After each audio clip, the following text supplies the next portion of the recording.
Hey guys, Haz here at Chilled Canine, and today I'm going to talk to you about the controversial topic of suppression in dog training. I'm probably going to get a lot of hate for covering this topic from other trainers and from people that live in a utopian ideology, but that's okay. We've got a lot of real happy customers, a lot of real good results. If you don't believe me, check our reviews. Check our YouTube channel and you'll see a lot of the stuff that we're putting out. So I'm real happy with what we're doing here, and we're going to keep doing what we do. But I think it's really important to talk about topics like this honestly, because I think a lot of people obfuscate, they tell half-truths, they lie, all right? So let's talk about what suppression is and why we might do it in dog training and why it's important to do it with many dogs. First off, what is suppression? Suppression is something that brings the dog down, okay? Emotionally. And then usually this is reflected in their body language. And you've all seen a suppressed dog at some point. Suppression is created either externally or internally, okay? Externally, something you've done. Bad boy, no, don't do that. Correction, okay? This can cause suppression in many dogs, and you'll see it reflected again in their body language. Then you've got internally, right? So the dog that's afraid of everything. You know, like, for instance, you take him to PetSmart for the first time and he goes into shutdown mode. His tail's tucked, his quivering, you know, he doesn't want to move. This is an extreme, obviously the extreme end of suppression, and this is generated internally. You didn't do anything to him, but his genetics are such that he really can't handle the environment, anything new, noises, whatever. Those of you that have dogs that are afraid of fireworks, for instance, and your dog goes into shutdown mode, hides under the bed, whatever, this is an example of suppression. So what's the opposite of suppression? The opposite of suppression is arousal, all right? Arousal, you've all seen the aroused dog, super hyper, super excited. A lot of people assume that an aroused dog, because they're usually wagging their tails, is a happy dog, okay? And that's a big mistake a lot of people make. So they think arousal is actually a good thing. 99% of the dogs that are brought to us for behavioral issues, be it something minor like jumping or something major like aggression, experience a consistent state of over-arousal. They're allowed to be aroused all the time, or they're naturally aroused all the time, and it's like being on a crack trip, okay? The dog's gonna do bad things if they're aroused, highly aroused all the time. It's an unhealthy place for the dog, okay, to be like that all the time. Now, I think a lot of trainers get confused here, because as a sport trainer, when I'm training competition obedience, essentially trick training, that's what it is. I want arousal because I am worried about the picture. I want the dog to look free, to look open, to look super happy, to look super drivey. I want him to be fast. I want him to be precise. I want him to be on the edge of control, all right? This is for sport. This is for competition obedience. This is for 15 minutes in front of the judge, all right? This is not for every day. This is not for, when I'm taking my dog for an hour-long walk through the city. I'm not going to create one picture, the picture that I create for sport, in a functional context. If I'm training a service dog, if I'm training a police dog, if I'm training any kind of dog to do something functional, anything other than sport, I do not want excessive arousal in the behavior, because arousal creates problems. An aroused dog is the dog that's going to do a bad thing, like lunge at another dog, or try to bite somebody, or jump on somebody. Okay, that's what an aroused dog does. I want a dog that is calm. All right, a calm dog is not aroused. Maybe a calm dog is a little bit suppressed. They're not too suppressed either, because too much suppression isn't good either. We want a dog in the middle. So as a trainer, people really don't know what they're looking for, to be quite honest. And the reason why I think we've had a lot of success is that we're selling people what they really want, all right? People don't want it. They might be impressed by a sport dog. They might be, oh, wow, I wish my dog would do that. No, you don't. You don't want your dog to focus heel, because that's completely useless. The vast majority of sport dogs can't do any obedience outside of sport, or they do very minimal obedience, okay? They suck walking through the city. They're pulling their handlers everywhere. Yeah, they look real fancy in the arena or in the ring or on the sport field, but outside of that, they don't have that obedience. That obedience doesn't translate, okay? The reason why is because the way that we train sport and competition obedience is completely different than how you train functional obedience, true functional obedience. It's also completely different in how you create behavior modification, all right? So, like I was saying, a lot of the dogs that we get that misbehave have big arousal problems. They're always aroused. So the first thing that I do is I suppress the arousal. And guess what? 99% of the problems go away. I don't even really have to punish the problem because I'm bringing the arousal down. Okay, I don't allow the dog to be hyper and aroused. I bring the dog down, and then all of a sudden you see the dog that was making a ton of really bad decisions start making really good decisions. All right? A lot of dogs are allowed to be hyper, allowed to be aroused way too much, way too often, all the time. And it's because the owners really don't know how to bring them down. All right? So, basically what we do is we put suppression on a cue. So just like a clicker trainer puts dopamine on a cue, all right? And by dopamine, I mean a happy emotion, an arousal on a cue, essentially, right? So click, treat, very quickly the dog hears the click, they become aroused because they're like, oh my God, I'm getting my favorite thing, all right? And we do that too, by the way. But we also we can turn it on, but we can also turn it off. And that's the importance to functional training. That's the important part of functional training. And for us, it's no, okay? So we put suppression on a cue. And the way that you create suppression is you create suppression through punishment. And contrary to popular belief, you do not create suppression through painful punishment. For the most part, there are some exceptions to that rule, but the punisher is not painful. Because if it was, in many cases and for many dogs, pain actually arouses. It does not suppress. This is where I'm going to digress here for a second. This is where a lot of trainers get screwed up and believe and spread a lot of bogus nonsense. They say punishment only makes it worse. No, punishment does not make it worse. Because if you looked at the scientific definition of punishment, it is the suppression or decline / extinction in a behavior. That means the behavior is gone. How could that make it worse? It can't. It's impossible. All right? What would make it worse is if you're negatively reinforcing the behavior. So to use a crude example, if I have a dog that's aggressive, and every time he's aggressive, I slap him, and he becomes more aggressive, then if I was stupid, I would say, oh, punishment doesn't work. I slap my dog every time he's bad, and he's becoming more aggressive. That proves it. I need to start giving him treats, right? And that's what a lot of idiots actually do, okay? There's an article in Psychology Today magazine that says proof that punishment or coercion-based training leads to dogs being put down. And basically what it is, when you actually get into the study, is they asked people questions, right? They asked people that have aggressive dogs questions. and they basically determined that some of the people said that they experimented with corrections and that the corrections made it worse, so therefore they determined that corrections were more likely to lead to a dog being euthanized. Right? So this is science. Okay? This is modern science and dog training. Right? They ask people questions. People that aren't dog trainers, right? They ask them questions, and then they don't know anything that, like, Psychology Today should know better. I'm sorry. Punishment is scientifically described, okay, as something that creates a decline or a extinction in a behavior. That means it goes away.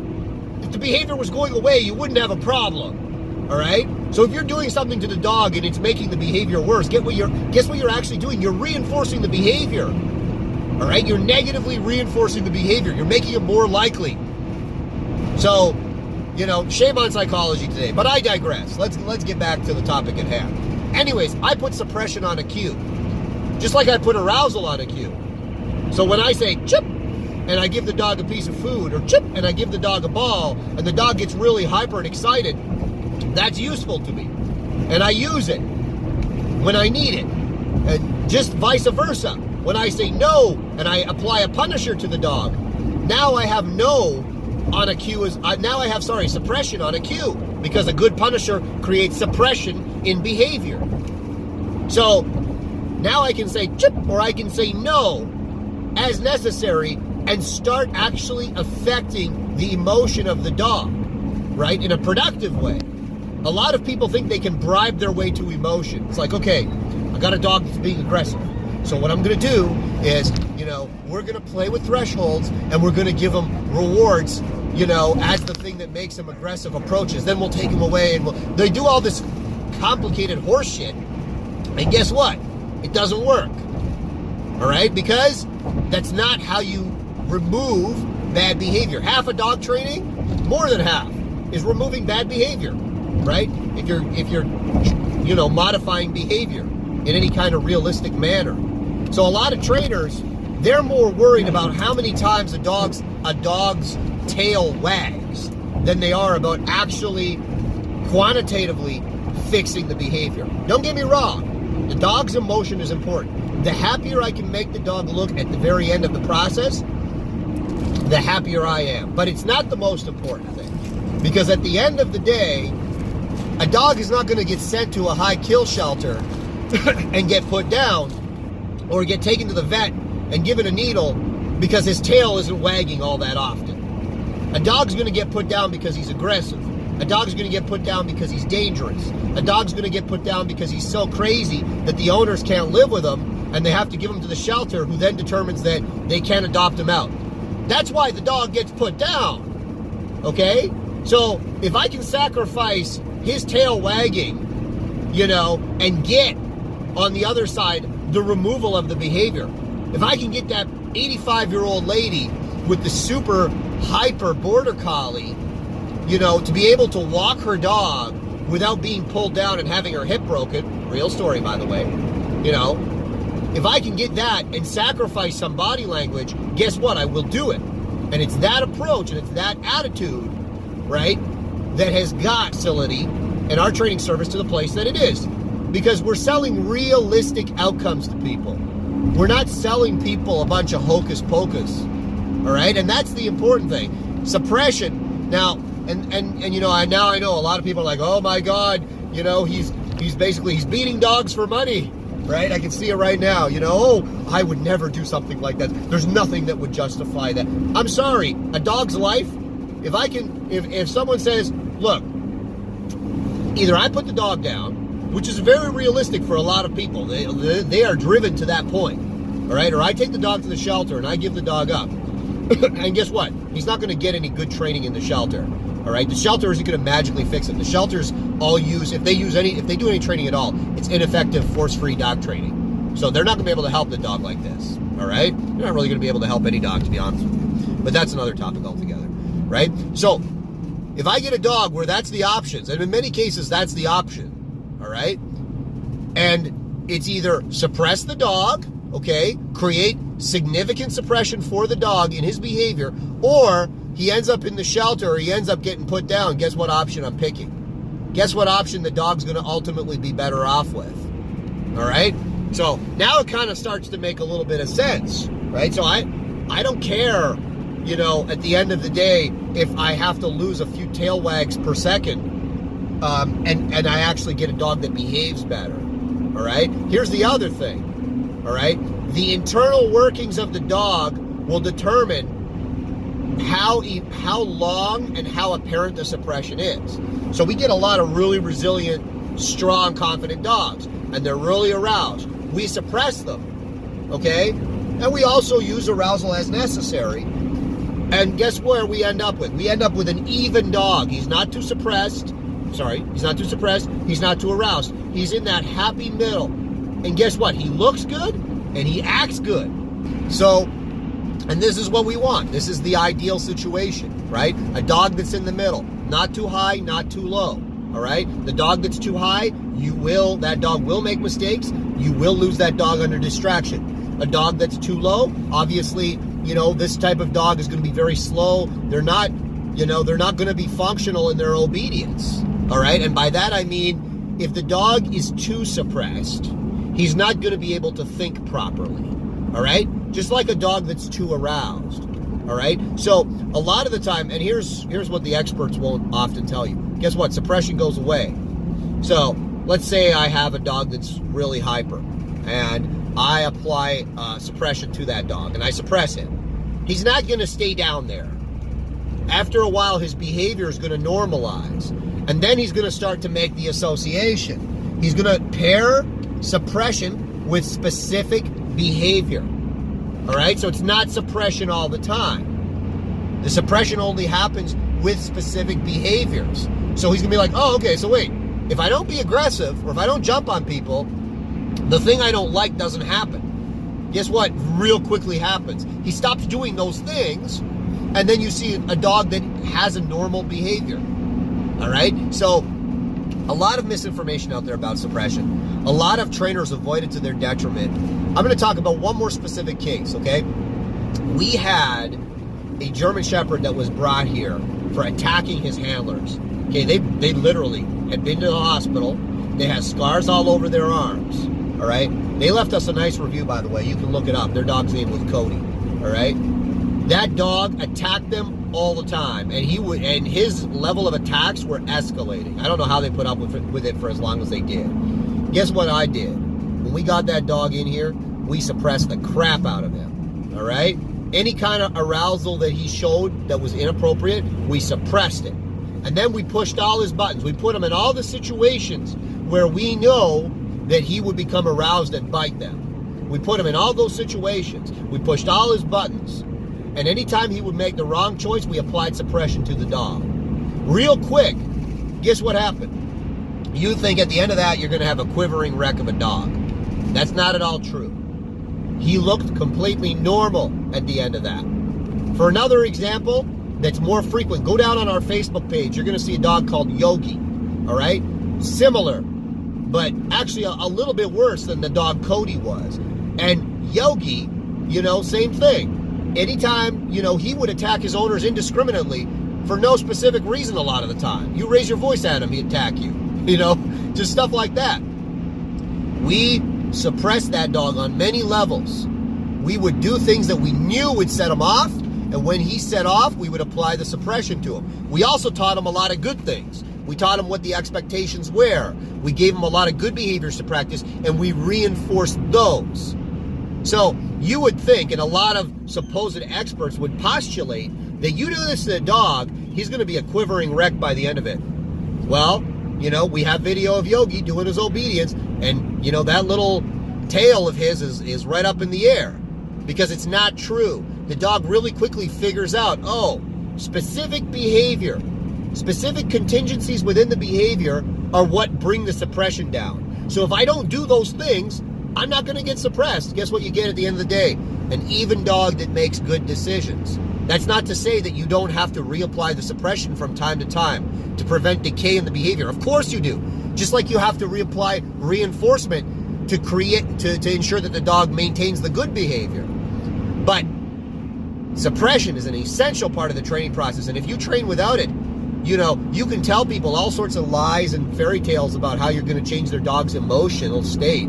But guess what? You're not going to. You're not going to effectively remove the behavior, and that dog will never be reliable in their obedience. So that's my take on suppression. Forgive me if it was a little bit disjointed, but and I probably missed some stuff that I should have talked about. But man, it's a complex topic. You can't have like a 2-minute conversation about suppression, right? You can't even have a 20-minute conversation about suppression and get it all in there. So anyways, if you like the video, feel free to like my page on Facebook and subscribe to me on YouTube.